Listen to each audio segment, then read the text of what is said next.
Hello, welcome back to story nest Telugu.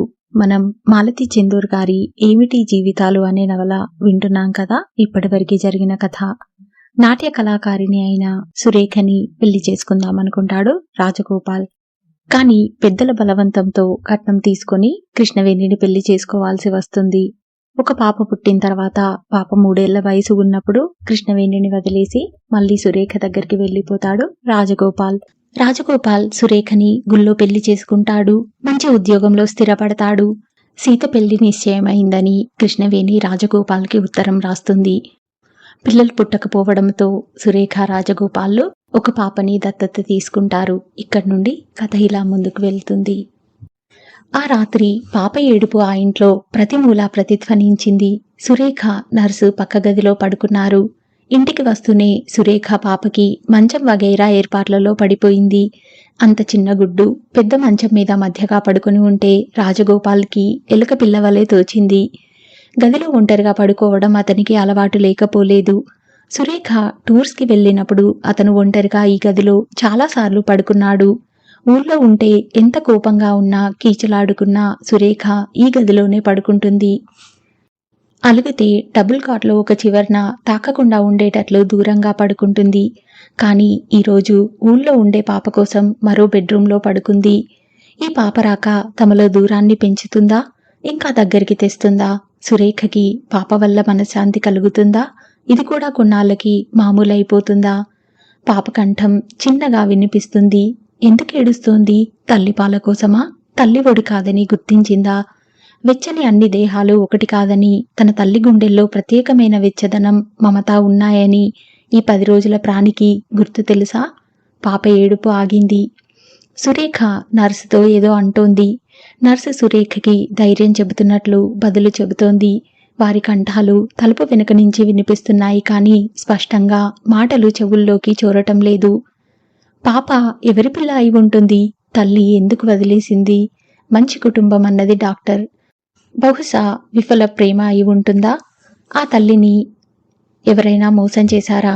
ఆ పిల్లకి ఎన్నేళ్లుంటాయి? బహుశా అతను కూడా తనలాగే ఆసక్తుడై గర్భవతి అయిన ప్రియురాల్ని వదులుకున్నాడా? అలాగే జరిగి ఉంటుందా? వేరే మోసం చేశాడా? కన్నపిల్లని వదులుకున్న ఆ తల్లి ఎంత బాధపడుతూ ఉంటుందో తనకి తెలియని ఆ అపరిచితురాలిపైన రాజగోపాల్కి సానుభూతి కలుగుతోంది. ఇవన్నీ అర్థం లేని ఆలోచనలు అని తనని తాను అదుపులో పెట్టుకుని నిద్రలోకి ఒరిగాడు రాజగోపాల్. ఆ మరునాడు సురేఖ 2 గజాల పొడవైన లిస్టుతో బజారుకి ప్రయాణం అయ్యింది. పాపని నర్సు దగ్గర వదలటానికి సురేఖకి ఇష్టం లేదు. అలా అని ఒక్కత్తి పాపని సముదాయించే ధైర్యమూ లేదు. ఇవన్నీ మీరు తీసుకురండి అంది లిస్ట్ అతనికి అందిస్తూ. అరే బాప్రే, నాకేం తెలుసు? ఇందులో ఒక్క సామాను కూడా నేను కళ్ళతో చూడలేదు. ఏ కొట్లు దొరుకుతాయో తెలియదు. మరీ వేషాలు వేయకండి. కిడీస్ కార్నర్లో నాప్లు అవి దొరుకుతాయి. మిగతావి స్పెన్సర్స్లోనో పాపట్ జమాల్లోనో దొరుకుతాయి. మీ పిల్ల కోసం ఆ మాత్రం చెయ్యలేరా? అడుగుతోంది సురేఖ. ఈ ఉదయం సురేఖ ఆసనాలు వేసినట్లు లేదు. ఇంకా పూజ కూడా చేయలేదు. ఆ ఉదయం టీ నాయర్ తెచ్చిచ్చాడు రాజగోపాల్కి. నువ్వింకా స్నానం చేయలేదా? ఏది? పాప పని అవ్వలేదు. నర్సుకి అప్పచెప్పి వెళ్ళాలి. నర్సు ఎత్తుకుంటే ఏడుస్తోంది. తెల్లవార్లు నావల్లో పడుకుంది. కళ్ళు తిప్పుకుంటూ చెబుతోంది సురేఖ. రాజగోపాల్ లిస్ట్ అందుకుని వివరాలు నర్సుతో వెరిఫై చేసుకుని ఆఫీస్కి వెళ్లే ముందు బజార్కి బయలుదేరాడు. అతను షాపింగ్ ముగించుకుని వచ్చేటప్పటికి 12 అయింది. ఈ సామాన్లు కొనటంలో డ్రైవర్ చాలా సలహాలిచ్చాడు. అతనికి 6 పిల్లలు. ఆ మధ్యాహ్నం కృష్ణవేణి నుంచి మరో ఉత్తరం. ఇంకో కవర్లో 2 శుభలేఖలు. నా అవసరం ఉంటే తప్పకుండా వస్తానని రాశారు. సీత పెళ్లి శుభలేఖ పంపుతున్నాను. మీరు వచ్చి కన్యాదానం చెయ్యాలి. ఎప్పుడూ నేను ఏమీ అడగలేదు. నిరాశపరచరని అనుకుంటూ జాబు ముగించింది. పెళ్లికి ముందుగా రండి అని రాయలేదు. పెళ్లి బాధ్యత నెత్తిన వేసుకోండి అని అర్థించలేదు. సంబంధం వెతికింది. పెళ్లి ఏర్పాట్లు అన్నీ చేసింది. తనను వచ్చి కన్యాదానం చేయమంటుంది. ఇంత చిన్న కోరికను కాదనటం న్యాయం కాదు. పెళ్లి అయినప్పటి నుంచి ఈనాటిదాకా కృష్ణవేణి తనకి ఇది కావాలి అని ఏనాడు ఏమీ అడగలేదు. ధర్మశాస్త్ర ప్రకారం అర్ధాంగిగా శుభకార్యాలకి అశుభానికి తన పక్కన కూర్చుంది. అది తన కర్తవ్యంగా భావించిందో, హక్కుగా భావించిందో తనకైతే తెలియదు కానీ నిశ్శబ్దంగా, నీడలా ఆమె తన పక్కనే ఉండేది ఆయా సమయాల్లో. ఈనాడు భర్తగా, తన పిల్లకి తండ్రిగా రండి అని రాస్తోంది. తను వెళ్ళాలి. మోరల్‌గా కృష్ణవేణి పట్ల తనకి ఈ బాధ్యత ఉంది. వెళ్ళాలి అని నిశ్చయించుకున్నాడు రాజగోపాల్. కానీ పాప వచ్చి 2 రోజులు కూడా కాలేదు. సురేఖ ఒంటరిగా ఉండగలదా? ఈ కొత్త బాధ్యతను తను ఒక్కతే మోయగలదా? పాపకి ఒంట్లో బాగా లేకపోతే డాక్టర్ మాటలు జ్ఞాపకం వచ్చాయి. శుభలేఖ ఉత్తరం 2 సురేఖకిచ్చాడు. కవర్లోని 2 శుభలేఖలని చేతితో పుచ్చుకుని ప్రశ్నార్థకంగా చూసింది అతని వంక. అక్కయ్య నాకు పంపారు అంది తమాషాగా చూస్తూ. అతను మాట్లాడలేదు. ఇదే ఒక వారం రోజులు ముందుగా వచ్చి ఉంటే నేను మీతో వచ్చేసేదాన్ని. వద్దన్నా సరే పట్టుబట్టి వచ్చేదాన్ని అంది సురేఖ. సురేఖ మాటలకి అతను చాలాసార్లు బదులు చెప్పడు. కొన్ని అసందర్భమైన మాటలు చెబుతూ ఉంటుంది సురేఖ. కొన్ని అసంగతమైన సిచ్యువేషన్స్ ఉంటాయి. వాటిని ఫేస్ చేయటం ఎంత కష్టమో సురేఖకి తెలియదు. నేను రావటం మీకిష్టం లేదు కదూ? మీకంటే అక్కగారే నయం. సర్లేండి, ఎప్పుడు బయలుదేరుతారు? 2 రోజులు ముందుగా వెళ్ళండి. అతను మాట్లాడలేదు. నర్సు వచ్చాక సురేఖ తనని ఏమండి అని పిలుస్తోంది. పూర్వపు ఏకవచన ప్రయోగం పూర్తిగా వదిలేస్తుంది కాబోలు. అతను సురేఖ చెప్పినట్లు 2 రోజులు ముందుగా వెళ్ళదలుచుకోలేదు. పెళ్లి రాత్రివేళ అని శుభలేఖలో ఉంది. ఆ రోజు ఉదయానికి చేరితే చాలు. హౌరా మెయిల్లో వెళ్లి ఉదయం బెజవాడలో దిగి బందరు వెళ్ళొచ్చు. బెజవాడలో ఉన్న తమ కంపెనీ వాళ్ళు అతనికి కారు ఏర్పాట్లన్నీ చేశారు. పెళ్లి మరునాడు రాత్రి అనగా హౌరా మెయిల్లో బయలుదేరాడు రాజగోపాల్. సురేఖ స్టేషన్కి వెళ్దామా వద్దా అని తటపటాయించి పాప నిద్రపోతుంది, భయం లేదని నర్సు చెప్పాక స్టేషన్కొచ్చింది. సీతకనికున్న నగల సెట్టు చీరపెట్టెలో గుర్తుగా సర్దింది. అది కృష్ణవేణికి అందించమని మరీ మరీ చెప్పింది. రైలు కదిలింది. దూరమవుతున్న సురేఖని చూస్తూ నిల్చున్నాడతను తలుపు దగ్గర. సురేఖ ముఖంలో ఒక రకమైన తృప్తి, సంతోషం కనిపిస్తున్నాయి. ఆమెలో విసుగు, కోపం, అసంతృప్తి తగ్గినాయి. పాప పోషణలో సురేఖకి రోజుకున్న 24 గంటలు చాలటం లేదు. ఎప్పుడూ బిజీగా ఉంటుంది. ఇది ఒకందుకు నయమే. తను వస్తాడా రాడా అన్న సంశయంతో కృష్ణవేణి ఊగిసలాడకూడదు అనుకుని అరైవింగ్ అని ఒక్క ముక్కలో వైరు ముందే ఇచ్చాడు రాజగోపాల్. అతను ఏ రైల్లో వస్తాడు, ఎప్పుడొస్తాడు అన్నది కృష్ణవేణికి తెలియదు. అయితే వస్తాడు. పెళ్లికి ముందు కన్యాదానం చేయటానికి వస్తాడు. ఈ వైర్ ఆమెకి తృప్తినే కాదు, కొంత గర్వాన్ని కూడా కలిగించింది. ఇంచుమించు విజయగర్వంతో వైరు తండ్రి చేతికిచ్చింది. అప్పటిదాకా పీటల మీద ఎవరు కూర్చుంటారు అన్న సమస్యని ఇంట్లో 1-2 సార్లు ప్రస్తావించారు. తల్లి తండ్రికి సీతకి కన్యాధార పొయ్యాలన్న కోరిక ఉందని కూడా కృష్ణవేణి గ్రహించుకుంది. కానీ ఈ అధికారం వాళ్ళకి లేదు. సీతకి కన్యాధార పోయడం గల అధికారం తనకి, తన భర్తకి మట్టుకే ఉన్నాయి. అతను రాను అంటే అన్ని అవమానాలకి మళ్ళీ దీన్ని సహిస్తుంది. కానీ రమ్మని పిలిచే హక్కు తనకి ఉంది. రానని నిరాకరించే స్వేచ్ఛ అతనికుంది. ఏం చేస్తాడో చూడాలని అనుకుంది. కానీ ఆమె మనసులో మట్టుకు రాజగోపాల్ రావాలి, భర్త రావాలి అన్న తీవ్రమైన కాంక్ష ఉంది. అతను రావటం తన విజయానికి చిహ్నం, తన సహనానికి ప్రతిఫలం అని నమ్మి కూడా ఉంది. వైరు తండ్రి చేతికిచ్చి ఇప్పుడేమంటావ్ అన్నట్లు చూసింది కృష్ణవేణి. చాలా ఆనందంగా ఉందమ్మా, నాకు చాలా తృప్తిగా ఉంది. అసలు ఈ శుభకార్యం అతను దగ్గరుండి జరిపించాల్సింది. పెద్దవాళ్ళం, మాకు ఈ కాలానికి ఇంత బరువు నెత్తిన పడింది అన్నాడు తండ్రి. తండ్రి వస్తాడు, తన పెళ్లికి తండ్రి రాబోతున్నాడు అన్న వార్త సీతలో ఎటువంటి భావము కలిగించలేదు. ఆ పిల్ల సంతోషించనూ లేదు, విచారించనూ లేదు. విని విననట్లు ఊరుకుంది. కృష్ణవేణికి తాళి కట్టి తనని నిర్లక్ష్యం చేస్తున్న భర్త మనసు కొద్ది కొద్దిగా అన్న అర్థమవుతోంది.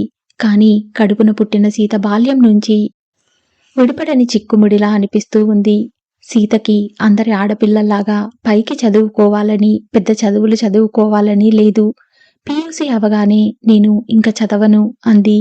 ఆ మాట విన్నప్పుడు కృష్ణవేణికి ఏమనాలో, ఎలా బదులు చెప్పాలో కూడా తట్టలేదు. అదేమిటి, ఊళ్ళో కాలేజీ ఉంది, నీకు మంచి మార్కులు వచ్చాయి, నాకు చదవాలని లేదు. ఎందుకని? ప్రతిదానికి కారణం చెప్పాలా? నాకు చదువు మీద ఇష్టం లేదు అంది సీత. సీతని చూస్తే కృష్ణవేణికి భయంగా ఉంటుంది అప్పుడప్పుడు. ఒక్కొక్కప్పుడు చిన్నపిల్లలాగా ప్రవర్తించిన మిగతా సమయాల్లో పెద్ద వయసు ముదిరిన దానిలాగా మాట్లాడుతుంది. అమ్మమ్మ తాతయ్యల మీద చూపిన ప్రేమ, గౌరవం తన మీద చూపించదు. అసలు ఈ పిల్లవాడిని ప్రేమించినట్లు, అతన్ని పెళ్లి చేసుకోవాలని ఉన్నట్లు సీత తల్లితో చెప్పలేదు. ఈ వివరాలన్నీ తను తన తల్లి ద్వారా తెలుసుకుంది. అమ్మాయి దానికి చదువుకోవాలని లేదు, పెళ్లి చేసుకుంటానంటుంది. పోనీ దాని జీవితమన్నా సుఖంగా వెళ్ళిపోని. అది మొగుడుతో కాపురం చేస్తూ పిల్లాపాపలతో కలకలలాడుతూ ఉంటే చూసి ఆనందిద్దాం. నీకు ఆ అదృష్టం ఎలాగూ లేదు తల్లి అంది. నాన్న, దానికి 18 కూడా రాలేదు. ఈ రోజుల్లో ఆడపిల్లలందరూ డాక్టర్లు కావాలని, ఇంజనీర్లు కావాలని అనుకుంటుంటే దానికి చదువుకు డబ్బుంది, డొనేషన్ కట్టి అయినా సీటు తెప్పించవచ్చు. నిజమేనమ్మా, కానీ పాపకి ఇష్టం లేనప్పుడు మనమెవరం? నీకు నా స్వభావం తెలుసుగా, ఎవరిష్టం వారిది. ఎదుటివారి మెడలు వంచి మన ఇష్ట ప్రకారం చేయించడం నా నియమానికి విరుద్ధం అన్నారాయన. తండ్రి గాంధీగారి ఐడియల్స్ తప్పకుండా పాటిస్తారు. అది చాలామంది బలహీనతని, చేతగానితనమని కూడా అనుకుంటూ ఉంటారు. కృష్ణవేణి రాయబారం ప్రారంభించింది. పెళ్లికొడుకు రెండోవాడు. పెద్దతను కెనడాలో సెటిల్ అయిపోయాడు. అక్కడి పిల్లనే పెళ్లి చేసుకుని 3 ఆడపిల్లల్లో 2కి పెళ్ళయింది. 3వ అమ్మాయి మెడిసిన్ చేస్తోంది. ఆ పిల్ల ఇప్పుడప్పుడే చేసుకోదు. ఈ అబ్బాయి వాల్తేరులో ఎంఎస్సి చదివాడు. న్యూక్లియర్ ఫిజిక్స్ మెయిన్గా చదివాడు. తండ్రి బందరులోనే కాలేజీలో లెక్చరర్. వీళ్ల కుటుంబానికి బాగా తెలిసినవాడు.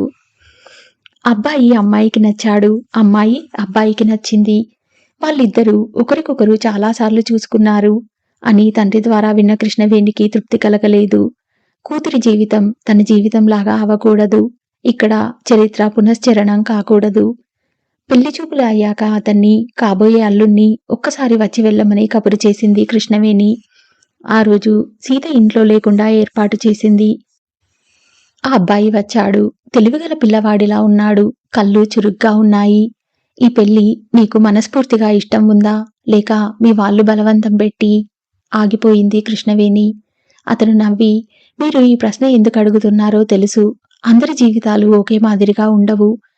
మీ కాలంలో బలవంతం పెళ్లి కాని, కాలం మారింది. ఈ రోజుల్లో మెడలు వంచి ఎవరికి ఎవరూ పెళ్లి చేయలేరు అన్నాడా పిల్లవాడు. మా సీత కాస్త గారాబంగా పెరిగింది, మొండితనం కూడా ఉంది. ఈ విషయాలన్నీ గ్రహించి నువ్వు సర్దుకుపోవాలి. పెళ్లి చేసుకున్నాక సర్దుకుపోక ఏం చేస్తాం? మా ఇద్దరికీ ఒకరి మీద ఒకరికి ఇష్టం. మా అమ్మ వాళ్ళకి కూడా సీతంటే చాలా అభిమానం. మీరు అనుకునే సమస్యలు రావు అన్నాడు. కృష్ణవేణి పెళ్లికి ఒప్పుకుంది. ఒప్పుకోకపోతే ఆగుతుంది అని కాదు. తనకి తాను పెళ్లి కొడుకును ప్రశ్నించి తృప్తిపడింది. తనకి జరిగిన అనుభవం కూతురికి జరగకూడదని ఆమె చాలా జాగ్రత్తగా ఉంటోంది. పెళ్లివారు కట్నం వద్దన్నారు. కాబట్టి ఇందులో డబ్బుకి ఆశపడి తన భర్తలాగా ఈ పిల్లవాడు డబ్బు కోసం పెళ్లి చేసుకోవటం లేదు. సీత కోసమే పెళ్లి చేసుకుంటున్నాడు. రాజగోపాల్ కారు మామగారి ఇంటి ముందు ఆగింది. అతను ఈ ఇంటిని పెళ్లిలో చూశాడు. 3 నిద్రలకి కూడా అతను బందరు రాలేదు. చెల్లెళ్ల పెళ్లి అన్న సాకుతో గుమ్మంలో తాటాకుల పందిరి, దాని చుట్టూ మామిడి తోరణాలు, హడావిడిగా తిరిగే జనం. అతను కారు దిగాడు. ఇంట్లోకి వెళ్ళాలి. ఎలా వెళ్ళాలి? మొహమాటంగా నిల్చుని ఉన్నాడు. కారు దగ్గర డ్రైవర్ సూట్ కేస్ చేత్తో పట్టుకుని అతను వంక చూస్తున్నాడు ఆశ్చర్యంగా. ఈ ఇంట్లో మనుషులెవరూ అతనికి తెలియదు. మామగారు, అత్తగారు, కృష్ణవేణి, ఈ ముగ్గురే తనకి తెలుసు. మిగతా బంధువులని అతను గుర్తించలేడు. వాళ్ళకి తన మొహం గుర్తుండి ఉండదు. తన చెల్లెళ్ళు, తండ్రి ఎవరైనా వచ్చి ఉంటారా? తను ఫలానా పెళ్లి కూతురి తండ్రిని అని చెప్పుకొని లోపలికి వెళ్ళాలా? దూరాన్నుంచి సన్నాయి మేళం వినిపిస్తోంది. బహుశా విడిదిలోంచి అయి ఉంటుంది. రాజగోపాల్ సంశయాలకు చిత్తంతో కారు దగ్గర నిల్చున్నాడు. ఇంతలోనే లోపల్నుంచి గబగబా ఒక స్త్రీ వస్తోంది వీధిలోకి. ఆమె కృష్ణవేణి. తన కోసం ఎదురు చూస్తోందా? ఏ కిటికీలోంచో వీధివైపు చూస్తూ ఉందా? కృష్ణవేణికి ఒళ్ళొచ్చింది. తల చాలా భాగం పండిపోయింది. గబగబా అడుగులేస్తూ కారు దగ్గరకొచ్చింది. నవ్వుతూ ఆమె ఇంత ధైర్యంగా, సూటిగా తన వంక ఏనాడూ చూడలేదు. నవ్వనూ లేదు. రాజగోపాల్ని చిరపరిచితమైన స్నేహితుణ్ణి ఆహ్వానిస్తున్నట్లు, రండి, రైల్లో వస్తారో కారులో వస్తారో తెలియక ఎదురు చూస్తున్నాను అంది ఎదురు వెళ్ళి. కారు పక్కగా ఉంచు, ఎక్కడికి వెళ్ళకు, అవసరం ఉంటుంది. అని డ్రైవర్తో అంటూ కృష్ణవేణి వెంట బయలుదేరాడు లోపలికి. అతను వచ్చిన వార్త లోపలికి పాకినట్లుంది. కుతూహలంతో కూడిన తలలు, కళ్ళు గమనిస్తూ ఉన్నాయి ఈ ఇద్దరిని. మేడ మీద మీ గది ఏర్పాటు చేశాను. అక్కడ డిస్టర్బెన్స్ ఉండదు. స్టీప్గా ఉన్న మెట్లు ఎక్కి పై గదిలోకి తీసుకెళ్ళింది. ఒక్కటే గది. ఆ గదికి బయట మెట్లున్నాయి. లోపల పూర్వకాలపు పట్టెమంచం, పరుపు, తెల్లటి దుప్పటి పరిచి ఉంది. ఆ గదిలో ఒక గార్డెజ్ టేబుల్, పక్కన కుర్చీ, మరో చెక్క టేబుల్. ఆ టేబుల్ మీద డ్రైవర్ని సూట్ కేసు పెట్టమని కృష్ణవేణి, నువ్వు కిందికెళ్ళి పలహారం తీసుకో. కాఫీ పలహారం రెడీగా ఉంది అంది అతనితో. కృష్ణవేణి కంఠంలో పూర్వపు పిరికితనం లేదు. ఆ కంఠంలో గంభీరత, ఆత్మబలం చోటు చేసుకున్నాయి అనుకున్నాడు రాజగోపాల్. ఈ గదిలోకి ఎవరూ రారు. స్నానం చేస్తారా? ముందు కాఫీ తీసుకోండి. అన్ని బెజవాడలో ముగించి వచ్చాను. మీ కూతురి పెళ్ళి, కాఫీ కూడా తీసుకోరా? అడిగింది సూటిగా చూస్తూ. అయితే టీ పంపించు, పాలు లేకుండా. బ్లాక్ టీ అలవాటు అన్నాడతను ఆమెని డిస్ప్లేస్ చేయటం ఇష్టం లేక. 5 నిమిషాల్లో తీసుకొస్తాను. పంచదార వేయొచ్చా? వద్దు, డయాబెటీస్ ఇప్పుడిప్పుడే ఆగిపోయాడు. తానెప్పుడు కృష్ణవేణితో అధికంగా ఒక్క మాట మాట్లాడి ఎరగడు. ఇవాళ ఎందుకిలా 1కి 2 మాట్లాడుతున్నాడు. లుంగి కట్టుకుని మంచం మీద పడుకున్నాడు. పక్క టేబుల్ మీద ఆనాటి దినపత్రిక, మేడమిట్ల మీద అడుగుల చప్పుడు. మీరొచ్చారని తెలిసింది. చాలా ఆనందంగా ఉంది. విడిదింట్లో స్నాతకం జరుగుతోంది. అమ్మాయి గౌరవం కాపాడారు.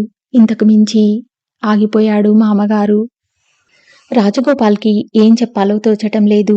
ఇది నా విధి అని చెప్పాలా? కన్న కూతురు పట్ల తండ్రి కర్తవ్యం అని అనాలా? కానీ తను సీత కోసం రాలేదు. కృష్ణవేణి పట్ల తన బాధ్యత నెరవేర్చడం కోసం వచ్చాడు. ఈలోగా కృష్ణవేణి స్టీల్ ట్రేలో టీతో పాటు కప్పు సాసర్ పెట్టుకుని వచ్చింది. ఆమె పాట్లోని బ్లాక్ టీ కప్పులోకి వంచి రాజగోపాల్ చేతికి అందించింది. నిన్ను వెడతానమ్మా. అల్లుడు వచ్చాడంటే పరిగెత్తుకొచ్చాను. పెళ్లికొడుకు కాశీ వెళ్ళబోతున్నాడు అంటూ లేచారు మామగారు. రాజగోపాల్ లేచి నిల్చున్నాడు మర్యాదగా. స్నాతకం జరుగుతోంది. విడిదిలోకి వస్తారా? కింద సీత ఉంది. పైకి తీసుకురమ్మన్నారా? మిమ్మల్ని బలవంతం చెయ్యను. మీకు రావాలని ఉంటే రండి అంది కృష్ణవేణి. ఆమె ఏనాడు తనని పట్టు బలవంతాన ఇలా చెయ్యండి, అలా చెయ్యండి అని అడగలేదు. టీ తాగుతున్నాడు మాట్లాడకుండా. మామగారు, మీ 3 చెల్లెళ్ళు వచ్చారు. వాళ్ళు విడిదిలోనే ఉన్నారు. అక్కడ స్నాతకం జరుగుతోందని అంతా వెళ్లారు. మరి నువ్విక్కడున్నావేం? మీరు వస్తారని ఎదురు చూస్తున్నాను. మీకు మొహమాటంగా ఉంటుంది. అంతా కొత్త. ఈ కృష్ణవేణి తనకి భార్య కాక ఒక స్నేహితురాలైతే ఎంత బాగుండేది. భార్యాభర్తలమన్న ఈ బలవంతపు బాంధవ్యంతో తను మనస్ఫూర్తిగా మాట్లాడలేకుండా ఉన్నాడు. ఈమె తన హృదయాన్ని పుస్తకం చదివినట్లు చదవగలుగుతోంది. నేను రావాలా? మీ ఇష్టం. వస్తే అందరూ సంతోషిస్తారు. అంతా విచిత్రంగా. చూస్తే ఏం, మీరు కూతురు పెళ్లికి వచ్చారు. రాకపోతే విచిత్రం, కానీ వచ్చినప్పుడు ఇంకా అనేందుకేముంటుంది? సీత ఎక్కడుందన్నావ్? క్రింద గదిలో. దాన్ని నిన్న పెళ్లి కూతుర్ని చేశాము. నలుగురిలో చూస్తే మీరు గుర్తించలేరు కూడా. అంత పొడుగు ఎదిగింది. జేబులోంచి తాళాలు తీసి మంచం మీద ఉంచుతూ, ఆ పెట్లో నగలు, చీరలు ఉన్నాయి. తీసుకో. ఎవరికోసం? నగల సెట్, పెద్ద జరీ చీర. అవి సీతకి. ఇంకో చీరే నాకా? అడిగింది కృష్ణవేణి. ఆమెని గాయపరచటం ఇష్టం లేక అవును అన్నట్లు తల ఊపాడు. కృష్ణవేణి తాళం చెవులు తీసుకుని పెట్టె తెరిచింది. లోపల నుంచి నగల పెట్ట, చీరల పెట్టెలు తీసింది. ముఖమల్ చెద్ మీద నెక్లెస్, గాజులు వగైరాతో బంగారు సెట్, పక్కనే మరో ముత్యాల దండ. చాలా బాగున్నాయి. చీర పెట్టెమూత తీసి, చాలా మంచి రంగు. సీతకి బావుంటుంది అంది. ఆమె కంఠంలో సంతోషం తొణికిసలాడుతోంది. ఆడదాని మనసు ఆడదానికే తెలుసు అన్న నిజాన్ని సురేఖ మరోసారి నిరూపించింది. కూతురు పెళ్లికి ఒక 10,000 తీసుకెళ్లి ఖర్చులకి ఇద్దామనుకున్నాడు. సురేఖ డబ్బు ముఖ్యం కాదు, నగలు, చీరలు కొనాలని పట్టుపట్టి తనే ఎన్నిక చేసింది. వీళ్ళకి నచ్చాయి. ముందు సీతని చూసి దానికి మీరే ఇవ్వండి అంది కృష్ణవేణి. ఆమె వెంట మెట్లు దిగుతున్నాడు. పెళ్లింట్లో చాలా కళ్ళు అతని వంక కుతూహలంగా చూస్తూ ఉన్నాయి. పెళ్లి కూతురు ఉన్న గదిలో చాలామంది ఆడపిల్లలు, బహుశా సీత ఫ్రెండ్స్ కాబోలు ఉన్నారు. ఆ పిల్లలంతా రాజగోపాల్ని చూడగానే ఆకాశంలోని పిట్టల్లాగా గుంపులుగా గది బయటికి వచ్చేశారు. తల వంచుకొని 17 ఏళ్ల సీత కూర్చొని ఉంది. పట్టు చీర కట్టుకుని కూర్చున్న ఈ యువతి తన కూతురా? తనీ పిల్లకి జన్మ ఇచ్చాడా? కృష్ణవేణి చెప్పినట్లు 10 మంది ఆడపిల్లల్లో ఈ సీతను చూస్తే తనకి పుట్టిన పిల్ల అని గుర్తించలేకపోయేవాడు. ఆరోగ్యంగా యవ్వనంలో ఉన్న ఈ పిల్ల తన పిల్ల. అతని మదిలో సురేఖ రూపం కదిలింది. సురేఖ అన్నట్లు ఈ సీత తనకి సురేఖకి పుట్టి ఉంటే ఈ పెళ్లిలో తానింత అంటి ముట్టనట్టుగా దూరంగా ఉండగలిగేవాడా? సురేఖని తాను మొదటిసారి ఇంత వయసులోనే చూశాడు. సురేఖ ఎలా ఉందో, పసిపిల్లతో ఏం తిప్పలు పడుతోందో. సీత, నాన్నగారికి నమస్కారం చెయ్యి. కృష్ణవేణి కంఠం. సీత లేచి తండ్రి 2 పాదాలకి నమస్కారం చేసింది. అతనికి ఏమని ఆశీర్వదించాలో తెలియలేదు. చేతిలో పెట్టెని సీతకిచ్చాడు. సీత తల్లిలాగా ఆ పెట్టెని వెంటనే తెరిచి చూడలేదు. పెట్టె ఒళ్ళో పెట్టుకుని తిరిగి కూర్చొని ఉంది తల వంచుకుని. రాజగోపాల్కి కూతురి మొహం స్పష్టంగా కనిపించలేదు. సిగ్గు వల్లనో కొత్త వల్లనో సీత తల ఎత్తలేదు. తండ్రి వంక సూటిగా చూడలేదు. మీ నాన్నగారు నీకోసం చీర కూడా తెచ్చారు. కృష్ణవేణి సీత చేతికి అట్టపెట్టెని అందించింది. ఆ పెట్టె కూడా ఒళ్ళో పెట్టుకు కూర్చుంది సీత. ఈలోగా ఆ గది గుమ్మంలో కలకలం. రాజగోపాల్ వచ్చాడన్న వార్త విని తండ్రి చెల్లెళ్ళు విడిదిలోంచి గబగబా వచ్చారు. ఇంకా కాశీయాత్రకి వ్యవధి చాలా ఉందట. తండ్రి రాజగోపాల్ని గట్టిగా కావిలించుకుని కళ్ళమ్మట నీళ్లు పెట్టుకున్నాడు. చెల్లెళ్ళు అతని వంక ఆపేక్షతో గర్వంతో చూస్తున్నారు. రాజగోపాల్కి వీళ్ళందర్నీ చూస్తే ఎటువంటి ఉద్రేకము కలగటం లేదు. ఏదో పరిచయం ఉన్న వ్యక్తులని చాలా రోజుల తర్వాత కలుసుకున్న భావం కలుగుతోంది తప్ప రక్తస్పర్శలో చెప్పేటువంటి సంచలనం కలగలేదు. అన్నయ్య, అంత చిక్కిపోయావేమిట్రా? నల్లబడిపోయావ్. తలమీద ఒక్క వెంట్రుక లేదు. పెద్ద చెల్లెలు అడుగుతోంది. తన జీవితం ఇటువంటి అసాధారణ పరిస్థితులకి లోనవటానికి కారణమైన వ్యక్తి అడుగుతోంది. రాజగోపాల్ నవ్వి ఊరుకున్నాడు. పెళ్లి కొడుకు కాశీయాత్రకి వెళ్ళబోతున్నాడు అంటూ విడిదిలోంచి కబురు. అందరూ విడిది వైపుకి పరుగులు తీశారు. వస్తారా? అడిగింది కృష్ణవేణి. చాలా దూరమా? అడిగాడు. పక్క వీధిలో. మీరు కారులో రండి. ఒక్కడ్ని ఆక్వర్డ్గా ఉంటుంది. నువ్వురా అన్నాడు రాజగోపాల్. ఈలోగా చాలామంది పిల్లలు కారెక్కేశారు బిలబిలమంటూ. రాజగోపాల్ డ్రైవర్ పక్క, కృష్ణవేణి వెనక సీట్లోనూ సర్దుకున్నారు. పెళ్లికొడుకు కాశీయాత్రకి బయలుదేరుతున్నాడు. అతన్ని వరుసకి బావమరిది అయిన ఓ యువకుడు వెళ్ళొద్దని బతిమాలి వెనక్కి తీసుకొస్తున్నాడు. రాజగోపాల్ కృష్ణవేణి పక్కన నిల్చొని ఈ తంతు చూస్తున్నాడు. అతని దేహం ఇక్కడుంది కాని మనసు భూతకాలంలోకి మద్రాసు వైపుకి పరిగెడుతోంది. తనని ఇంత ప్రతిమలాడారా? గుర్తు రావటం లేదు. తను ఒళ్ళు తెలియని పరిస్థితిలో మనసుని చంపుకొని ప్రాణరహితమైన బొమ్మలాగా ఈ తంతులో పాల్గొన్నాడు. అటువంటి మనసు లేని వైవాహిక బంధం నుంచి ఈ సీత పుట్టింది. దానికి ఇప్పుడు పెళ్లి. ఈ లోకంలో ఇష్టం లేని పెళ్లిళ్ళు ఎన్ని జరుగుతున్నాయో, అలా మనసుని చంపుకొని ఎందరు పిల్లల్ని కంటున్నారో, ఆ పిల్లలు ఇంకా ఎందరిని కంటున్నారు. నిరంతరం సాగిపోయే ఈ మహాసృష్టిలో ఎందరూ దంపతులు మనసా వాచా నిజమైన వైవాహిక జీవితం గడుపుతున్నారు. అలా గడపదలుచుకున్న తనలాంటి దంపతులకి, సురేఖ తను వంటి దాంపత్యానికి సమాజపరమైన ఆమోదం లేదు. తనని ఈనాటికి ఈ క్షణంలో కూడా విచిత్ర వ్యక్తుల్లాగాను విప్లవకారులుగాను చూస్తారు. మనస్ఫూర్తిగా ఒకరినొకరు ప్రేమించుకొని దైహికంగా ఒకరినొకరు కోరుకునే తమ కలయిక, తమ సహజీవనం వీరి దృష్టిలో అధర్మమైన జీవితం, అవినీతికరమైన జీవితం.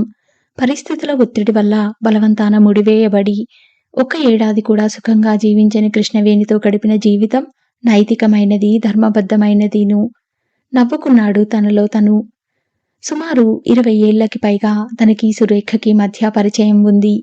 తామిద్దరూ ఈ 20 ఏళ్లుగా ఒకరినొకరు ప్రేమించుకుంటున్నారు, కలిసి బతుకుతున్నారు, కష్టసుఖాలు పాలు పంచుకుంటున్నారు. అయినా వీరెవరి దృష్టిలో తను సురేఖకి భర్త కాడు. కృష్ణవేణికి మట్టుకే భర్త. ఈ వివాహ క్రతువు అన్నది అంత బలీయమైన వ్యవస్థ. దీనిని కదిలించడానికి ఎవరికీ శక్తి లేదా? కాశీకి వెళ్లి వెనక్కి వచ్చిన పెళ్లికొడుకుని తనకి చూపిస్తున్నారు. మీ మామగారికి నమస్కారం చెయ్యి. తెల్ల పట్టుపంచలు కట్టుకున్న పెళ్లికొడుకు రాజగోపాల్ 2 పాదాల మీద చేతులుంచి ఆ చేతులు కళ్ళకి అద్దుకుని నమస్కారం చేశాడు. రాజగోపాల్ క్షణకాలం తొట్రుపడ్డాడు. ఈ పిల్లవాడు తనకెందుకింత నమ్రతగా నమస్కరిస్తున్నాడు? ఆ అరిచేతుల్లో కృతజ్ఞతాభావం ఉందా? సీతకి జన్మనిచ్చినందుకు తనకి కృతజ్ఞత చెప్పుకుంటున్నాడా? తన ప్రమేయం లేకుండా సీత ఈ లోకంలోకి వచ్చింది. తను ఏనాడు తండ్రిగా సీత పట్ల బాధ్యత చూపించలేదు. కనీసం ప్రేమ కూడా చూపలేదు. పెళ్లి టైం దాకా ఎవరెవరో బంధువులు, కొత్త ముఖాలు అంతా తమని తాము పరిచయం చేసుకుని మాట్లాడుతున్నారు. తను పెద్ద ఉద్యోగస్తుడినని వీళ్ళంతా గౌరవిస్తున్నారా? 10 సార్లు ఫారిన్ వెళ్లి వచ్చిన వాడినని ఘనంగా చూస్తున్నారా? ఆ మధ్యాహ్నం పెళ్లికొడుకు తప్ప మిగతా అంతా భోజనానికి వచ్చారు. వియ్యంకుడి పక్కన రాజగోపాల్కి వడ్డించారు. రాజగోపాల్కి పెళ్లికొడుకు తండ్రితో ఏం మాట్లాడాలో తెలియటం లేదు. తను ఈ సంబంధం కుదర్చలేదు. తొలిసారి పెళ్లికొడుకుని, అతని బంధువులని చూస్తున్నాడు. పెళ్లికొడుకు తండ్రి రాజకీయాలు ఎత్తుతున్నాడు. బ్రతుకు జీవుడా అని కబుర్లలో పడ్డాడు రాజగోపాల్. ఆ మధ్యాహ్నం పెద్ద చెల్లెలు తన కొడుకు అమెరికా వెళ్లాలని ఉందని, అందుకు తను ఏదన్నా సహాయం చేయాలని అడిగింది. రెండో చెల్లెలు కూతురికి సంబంధాలు వెతుకుతున్నామని, అవసరం అయితే అన్నగారు డబ్బు సాయం చేయాలని కోరింది. రాజగోపాల్ వీళ్ళందరి కోరికలు విన్నాడు. చేస్తాను అనలేదు, చెయ్యను అనలేదు. కృష్ణవేణి వీళ్ళందరికీ ముందే చెప్పి పెట్టిందా? లేక తన కారు, హోదా చూసో? బంధువులంతా చాలా మర్యాదగా ఉన్నారు. ఆఖరికి మగపిల్లి వారి పట్ల కంటే రాజగోపాల్ పట్లనే ఎక్కువ శ్రద్ధ, గౌరవం చూపిస్తున్నారు. రాజగోపాల్కి మనసులో నవ్వుగా ఉంది. 15 ఏళ్ల క్రితం తనని వెలివేసినట్లు అందరూ దూరంగా ఉంచారు. భార్యని వదిలేసి వచ్చాడని, డాన్సర్తో పారిపోయాడని కథలు గాథలుగా చెప్పుకున్నారు.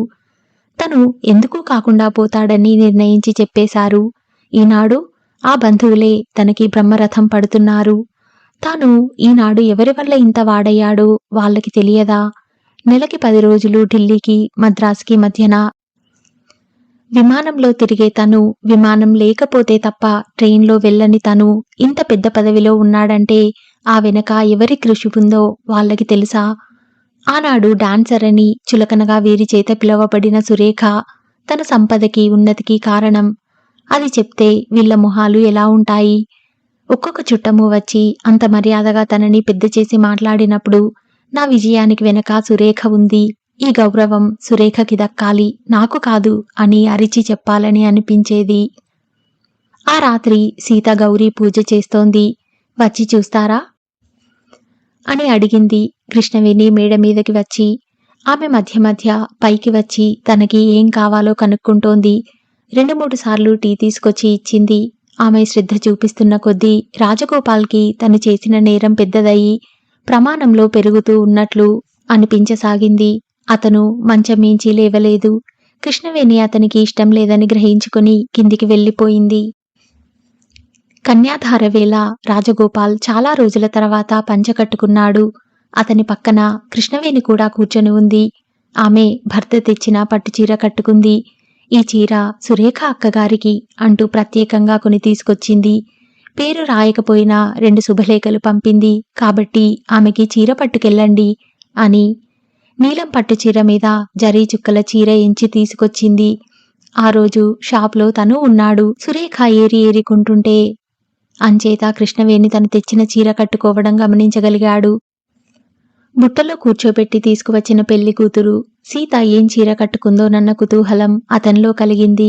కళ్ళెత్తి చూశాడు. సీత తను పట్టుకొచ్చిన చీర కట్టుకోలేదు. సీత మెడలో తను తీసుకొచ్చిన నగలు కూడా లేవు. సురేఖ పంపిన నెక్లెస్, గాజులు సీతకి నచ్చలేదా? అతను పెళ్లికొడుకు 2 పాదాలని చేతులతో కడుగుతున్నాడు. పక్కన వంగుని కృష్ణవేణి నీళ్లు పోస్తున్నది. ఆమె తన ధర్మపత్ని, సహధర్మచారిణి. తను కాళ్ళు కడుగుతుంటే ఆమె నీళ్లు పోస్తున్నది. కాళ్ళు కడిగి తమ సంతానమైన ఈ సీతని దానం చేస్తున్నారు. రాజగోపాల్కి ఈ తంతు బూటకంగా అనిపిస్తుంది. ప్రతిసారి ఈ కృష్ణవేణి శుభకార్యాలప్పుడు పక్కన కూర్చోవడం తప్ప ఈమె జీవితానికి, తన జీవితానికి మధ్య ఎటువంటి సంబంధమూ లేదు. సుమారు 300 మైళ్ల దూరంలో 15 ఏళ్ల బట్టి విడివిడిగా జీవిస్తున్నారు.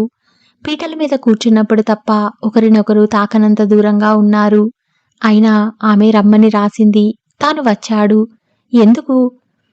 పౌరోహితుడు అనమన్న మంత్రాలని యాంత్రికంగా తిరిగి అంటున్నాడు. ఈమె ఎవరు? తమ ఇద్దరి మధ్య కూర్చున్న ఈ పిల్ల ఎవరు?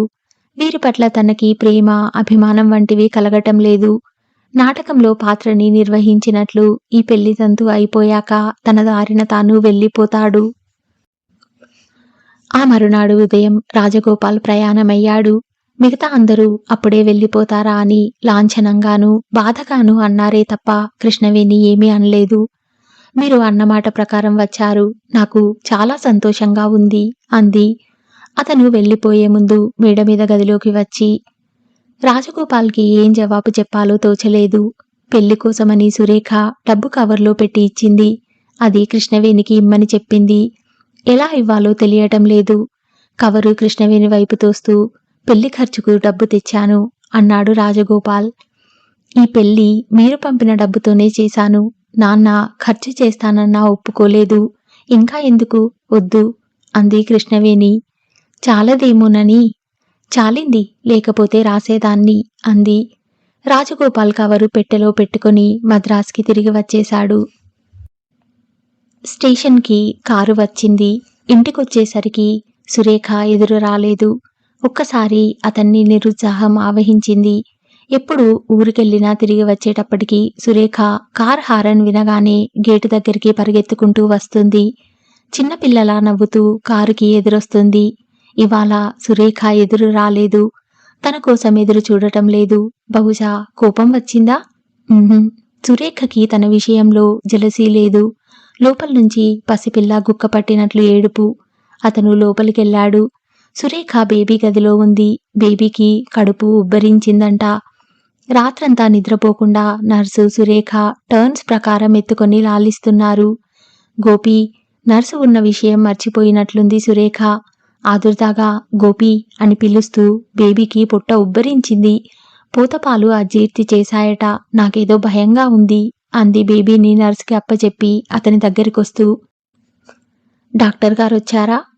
నిన్న 2 సార్లు వచ్చారు. ఇవన్నీ పూతపాలప్పుడు జరిగే మార్పులు. ఏం భయం లేదంటారు. నాకేమిటో కంగారుగా ఉంది. అమ్మగారు, మీరు మరీ భయపడిపోతున్నారు. కాసేపుంటే విరేచనమవుతుంది. మాకు ఇవన్నీ అలవాటే అంది నర్సు తాపీగా. డాక్టర్ గారు పర్వాలేదన్నారుగా. ఆవిడ ఏం చెప్పారో జ్ఞాపకం ఉంది కదా. పసిపిల్లలకి మనకంటే ఎక్కువ రెసిస్టెన్స్ ఉంటుందట.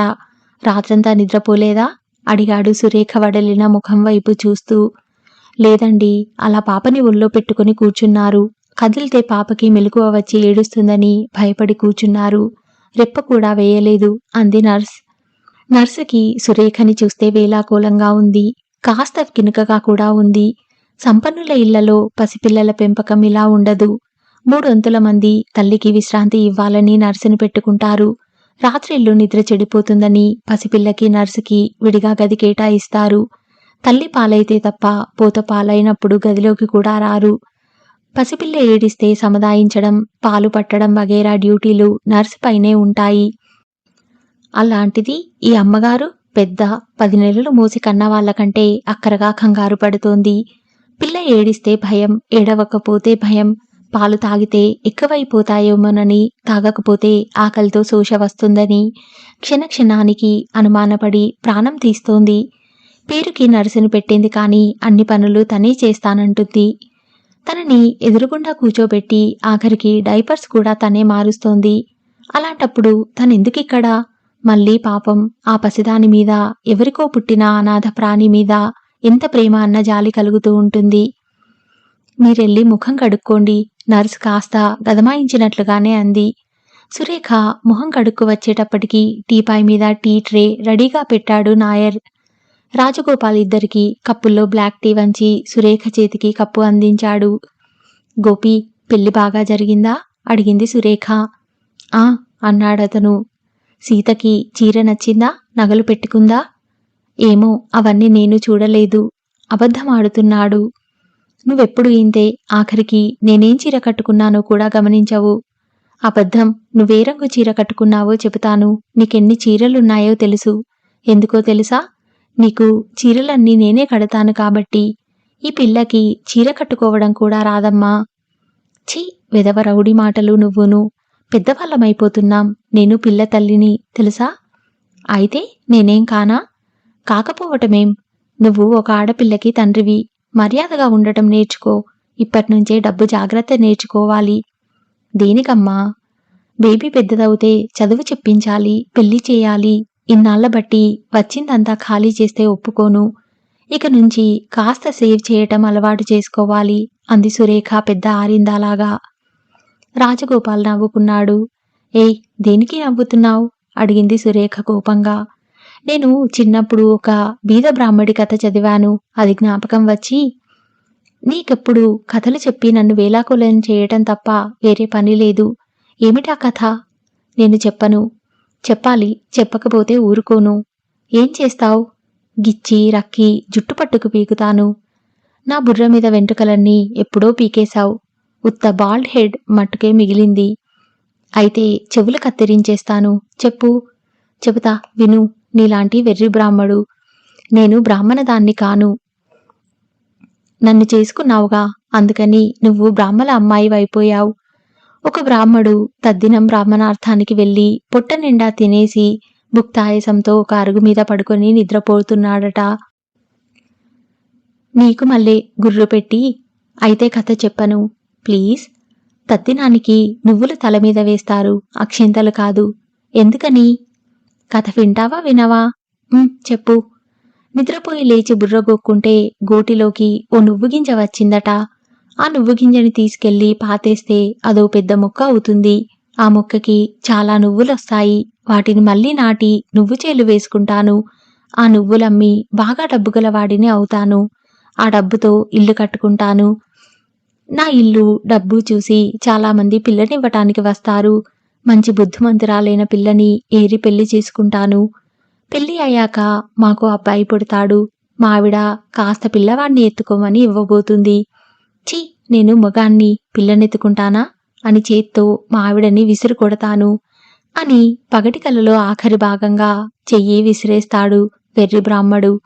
పక్కనే ఆ అరుగు మీదనే ఒక కుమ్మరి కుండల బుట్ట పెట్టుకుని కూర్చుని ఉన్నాడు. బ్రాహ్మడి చెయ్యి విసురుగా కుండల మీదికి వెళ్ళి పడింది. కుండలన్నీ పగిలిపోయాయి. కుమ్మరివాడు బ్రాహ్మడి పిలక పుచ్చుకున్నాడు. నా కుండలన్నీ పగలగొట్టావు, డబ్బులిమ్మని. బ్రాహ్మడు చేసేది లేక బొడ్లో ఉన్న సంభావన డబ్బులు ఇచ్చేసి ఏడ్చుకుంటూ వెళ్ళిపోయాడు. ఛీ, పిచ్చి కథ నువ్వును. నీకు అన్నిట్లోనూ ఏడుపే కనిపిస్తుంది. అందరి కలలు ఏడుపులోనే ముగుస్తాయంటావు. నువ్వు ఉత్త పెసిమిస్ట్. చిచి, అందుకు కాదు. నీ కూతురికి 1 రోజులైనా వయసు లేదు, అప్పుడే పెళ్లి అంటుంటే ఏం అనకూడదా? నా ఫ్రెండ్ కడుపుతో ఉండగానే కాన్వెంట్లో సీట్ రిజర్వ్ చేసుకుంది తెలుసా? నేను కూడా బేబీకి అప్పుడే అడ్మిషన్ రికార్డ్ రిజిస్టర్ చేయాలనుకుంటున్నాను. శుభం, చెయ్యి. నీ పిచ్చి కథతో అసలు విషయం అడగలేదు. పెళ్లికొడుకు ఎలా ఉన్నాడు? మనిషిలా ఉన్నాడు. సంతోషించంలే నీ తెలివికి. ఇద్దరూ ఈడుజోడుగా ఉన్నారా? ఉద్యోగం చేస్తాడా, రీసెర్చా? అడగలేదు. రీసెర్చ్ చేస్తాడనుకుంటా. అక్కగారెలా ఉన్నారు? బాగానే ఉంది. మామగారు వాళ్ళు వచ్చారా? ఆహా, అంతా వచ్చారు. చెల్లెళ్ళు, మొగుళ్ళు, పిల్లలు, గాంగంతా వచ్చారు. గోపి, వాళ్ళనెవళ్ళని మన ఇంటికి రమ్మని పిలవలేదా? లేదు. నీకు వాళ్ళు రావాలని ఉండదా? ఉండదు. మీ నాన్నగారు కూడా? ఉండదు. నిజం చెప్పమన్నావా? మా నాన్నకంటే రాజారావు గారు అంటే కృష్ణవేణి పేరెంట్స్ చాలా సంస్కారం గలవాళ్ళు. నాకు ఏమాత్రమన్నా అభిమానం ఉంటే వాళ్ల మీద ఉంది కానీ మా వాళ్ల మీద లేదు. ఎందుకని? ఒక వయసులో నేను సంతోషంగా ఫ్రీగా ఉండాల్సిన వయసులో నన్ను 3 ఏళ్ల పాటు పంజరంలో పెట్టి బంధించారు. నా రెక్కలు విరిచి కూర్చోబెట్టారు. బయటపడ్డావుగా. నువ్వు ఆదుకోకపోతే, నువ్వు కష్టపడి నన్ను చదివించకపోతే ఇంకా ఆ బురదలోనే పడి కొట్టుకునేవాడిని అన్నాడు రాజగోపాల్. అతని కంఠం గంభీరంగా ఉంది. అక్కగారు చీర కట్టుకున్నారా? నేను గమనించలేదు. మళ్ళీ అబద్ధమాడుతున్నాడు. తెలిసి ఆడుతున్నాడు. కృష్ణవేణి చీర గమనించిన తను సీత చీర కట్టుకుందో లేదో చూసి ఉండదా అన్న అనుమానం సురేఖకి రావచ్చు. ఆమె నిన్ను బాగా చూసుకున్నారా? ఒక విధంగా. నీ తర్వాత నా పట్ల అతిశ్రద్ధ చూపించే వ్యక్తి ఆమె ఒక్కర్తే. నేను స్వేచ్ఛ కావాలి అని గింజుకున్నప్పుడు తను అడ్డు రాలేదు. స్వేచ్ఛ ఇచ్చింది. నా జీవితంలో ఇద్దరికే కృతజ్ఞత చూపించాల్సిన వ్యక్తులు ఉన్నారు. నువ్వు, నేను వేరు కాదు. అంచేత నీకు కృతజ్ఞత చూపించాల్సిన ప్రసక్తి రాదు. రెండో వ్యక్తి కృష్ణవేణి. ఆమె పట్ల నేనెప్పుడూ రుణపడే ఉంటాను అన్నాడు రాజగోపాల్. సురేఖ మాట్లాడలేదు. దిళ్ళనానుకొని మంచం మీద కూర్చున్న సురేఖ అలానే కళ్ళు మూసుకొని నిద్రలోకి జారిపోవడం గమనించి చప్పుడు చేయకుండా బెడ్రూమ్ తలుపు మూసి హాల్లోకొచ్చాడు రాజగోపాల్. పక్క గదిలోంచి పాప ఏడుపు కూడా వినిపించడం లేదు. నర్సరీలోకి తొంగి చూశాడు. పాప ఉయ్యాలలో నిద్రపోతోంది. నర్సు పాప డైపర్స్ కాబోలు చుట్టి ప్లాస్టిక్ క్యాన్లో వేస్తోంది. పాపకి విరేచనమయ్యింది కాబోలు అనుకున్నాడు రాజగోపాల్. అతను ఆఫీస్కి వెళ్లేదాకా సురేఖ నిద్రపోతూనే ఉంది. ఆమెని లేపవద్దని నాయర్కి చెప్పి ఆఫీస్కి కదిలాడు రాజగోపాల్. ఈ మధ్య సురేఖ నృత్యనికేతనానికి కూడా రెగ్యులర్గా వెళ్లడం లేదు. డాన్స్ ప్రోగ్రామ్స్ సరే పూర్తిగా మానేసింది. ప్రదర్శనలకు రానని చెప్పేసింది. గురువుగారు కూడా ఆమె నెత్తిన నికేతనం నిర్వహణ బాధ్యత ఉంచారు. ఆయన ఎంతకీ పొరుగుర్లకి, పొరుగు దేశాలకి తమ ట్రూప్ని ప్రదర్శనలకి తీసుకెళ్లే కార్యక్రమంలో మునిగి తేలుతున్నారు. నికేతనం నడపటం, పిల్లలు, అడ్మిషన్స్, జీతాలు, డబ్బు వగైరా ఈ బాధలన్నీ సురేఖ పడుతోంది గత 5 ఏళ్లుగా. ఇప్పుడు పాప వచ్చాక సురేఖకి ఆ బాధ్యత కూడా బరువుగానే ఉంది. పాపకి ఒంట్లో బాగా లేకపోతే నికేతనానికి వెళ్ళలేకుండా ఉంది. క్రమంగా ఈ బాధ్యత నుంచి కూడా తప్పుకోవాలని ప్రయత్నిస్తున్నది. ఆమె కేవలం ఇంటికి, పాప పెంపకానికి పరిమితమవటం రాజగోపాల్కి ఇష్టం లేదు. అంచేత పట్టు బలవంతాన ఆఫీస్కి వెళ్తూ సురేఖని కారులో ఎక్కించుకొని నికేతనంలో దించి ఆఫీస్కెళ్ళి కారు వెనక్కి పంపించేవాడు. ఒక రకంగా పాప రాకతో వారి జీవితంలో ప్రశాంతత చోటు చేసుకుంది. పాపకి చిన్న సుస్తీలు. ఆ సుస్తీ చేసిన 2 రోజులు సురేఖ విపరీతంగా ఉద్రేకపడి కంగారు పడిపోవటం, ఇవన్నీ అలవాటు అయిపోతున్నాయి రాజగోపాల్కి. అన్నింటికన్నా సురేఖ నిరుత్సాహంగా లేదు. ఆమెలోని ఆరాటం తగ్గింది. ఇది రాజగోపాల్కి చాలా తృప్తినిస్తోంది.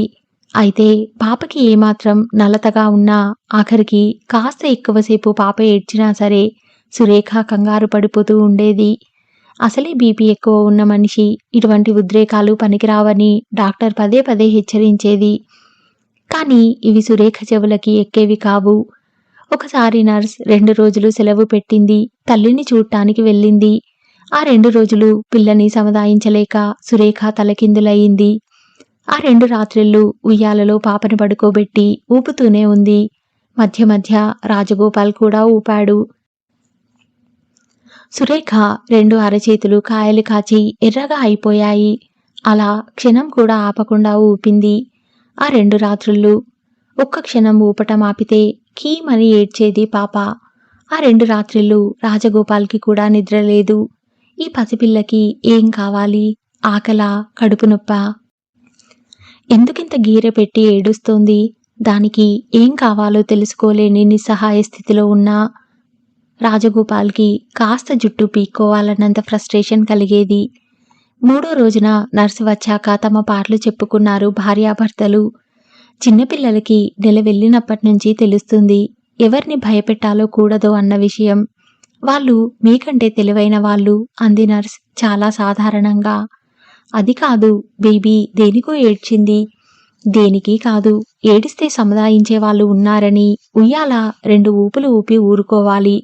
ఏడ్చి ఎవరూ రాకపోతే నోరు మూసుకుని నిద్రపోతుంది. అలా వదలటానికి మనసు ఒప్పకపోతే తెల్లవార్లు ఉయ్యాల ఊపుతూ కూర్చోవాలి. పసిపిల్లలకైనా కొంత భయం ఉండాలి అంది నర్స్ పిల్లల పెంపకంలోని తొలి పాఠాలు సురేఖకి బోధిస్తూ. 6 నెలల దానికి భయం ఏం తెలుస్తుంది?